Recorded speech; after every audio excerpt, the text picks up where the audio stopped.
welcome back for the second video. I was in the middle of starting some action. So basically my concern was to launch this file. So we're going to open it.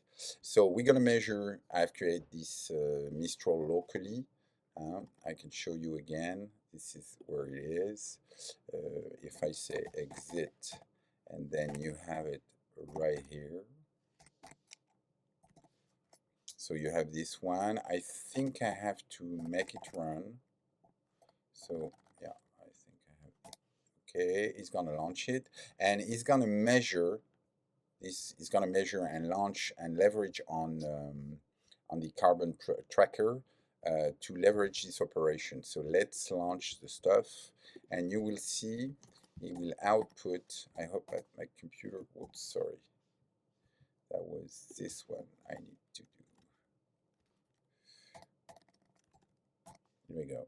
So he's launching the stuff, and he's gonna go. So you need to type, because you need to execute in root, and I hope I did not mistake. Yeah, he's starting the tracking. So he's gonna create different file. You see, he's gonna print out some stuff and see everything that I hope that is gonna work. Because meanwhile I'm doing the recording, meanwhile it's working. Okay.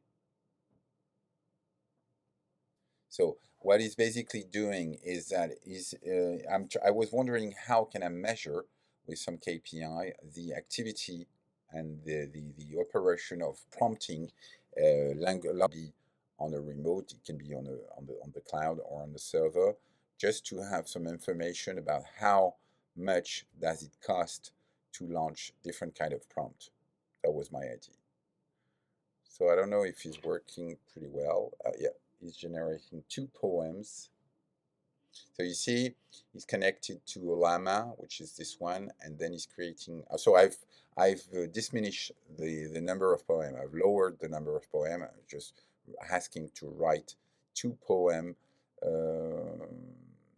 I think the subject is not mayonnaise, but anyway, it's maybe intelligence artificial or something.